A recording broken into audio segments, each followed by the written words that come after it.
Que tipo de marido queremos ser? Que tipo de pais?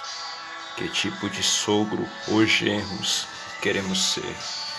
Na Nova Inglaterra, por volta do ano 1735 a 1740, um tremendo reavivamento interrompeu, sob a liderança de John Wesley, considerado o maior filósofo teólogo de toda a história dos Estados Unidos. E segundo John Parver, o maior e mais destacado representante do puritanismo em todos os tempos. Foi este reavivamento que unificou as colônias americanas, formando o que conhecemos hoje como Estados Unidos da América. Inconformado por falta de frutos em seu ministério, Jonathan Edwards começou a orar por um derramamento do Espírito em sua igreja. Deus ouviu seu clamor e torrentes do céu desceram com poder sobre ele. Seu ministério sofreu uma revolução, causando grande impacto nas multidões. Uma nova unção veio sobre ele e sua pregação.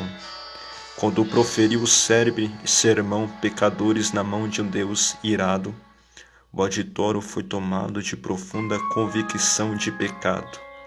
As pessoas se agarravam nas pilastras do templo e com o rosto banhado de lágrimas clamavam pela misericórdia de Deus. Quando ele terminou de pregar, o auditório estava prostrados aos pés do Salvador. Naquele culto, cerca de 500 pessoas foram convertidas a Cristo.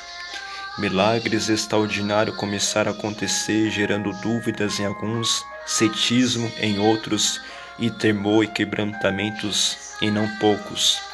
Nem sempre, quando Deus se manifesta com poder num reavivamento, todas as pessoas têm a mesma percepção da natureza da intervenção divina. Foi assim que posições extremas e polarizadas se levantou na igreja, exigindo que Jonathan Edwards escrevesse obras específicas para balizar o assunto dentro da vertente das Escrituras. Também no Pentecoste, descrito no livro de Atos, quando o Espírito Santo foi derramado, algumas pessoas não entenderam a essência do que estava acontecendo. Uns olharam com discriminação, dizendo: porventura não são galileus estes que estão falando as grandezas de Deus? Os galileus, pensavam os críticos, representavam um povo atrasado, pobre, analfabeto, sem cultura e sem capacidade de raciocinar com lucidez. Outros viram aquele fenômeno celestial com zombaria, dizendo: eles estão bêbados. Mas Pedro rechaçou o escárnio dos críticos, declarando que o que estava acontecendo não era produzido pelo poder do álcool, mas pelo poder do Espírito Santo. No século XVIII, Deus levantou também o jovem David Burney, que foi o maior referencial da vida cheia de poder naquele século. Esse jovem recebeu o chamado de Deus para evangelizar os índios peles vermelhas no coração das selvas americanas. Era índios canibais, antropófagos. Tratava-se de uma missão humanamente impossível, mas ele a cumpriu com gardia. Sempre que os índios o espreitavam para matá-lo, encontravam-no estirado no chão, chorando e clamando a misericórdia de Deus por eles.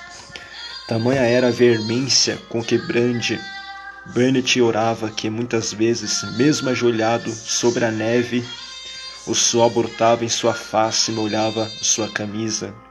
O jovem entregou-se ao jejum e à oração, clamando noite e dia pela conversão daqueles pobres almas que estavam presas no calabouço do diabo, envoltas num tenso nevoeiro espiritual. Deus ouviu o clamor de David Burnett, derramando sobre aquelas selvas um glorioso avivamento, e levantou centenas de índios aos pés do Senhor Jesus.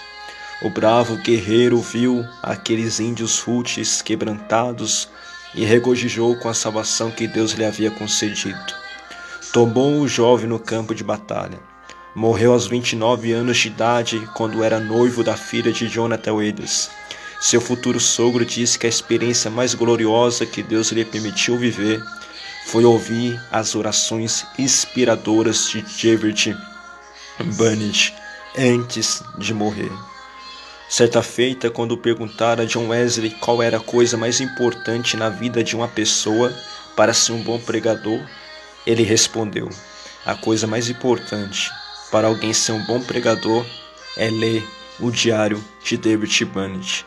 Sua vida influenciou grandes avivalistas e muitos missionários que saíram pelo mundo levando a bandeira do Evangelho. Ele foi um esteio do século XVIII. Viveu com Deus intensamente e morreu jovem, com 29 anos de idade.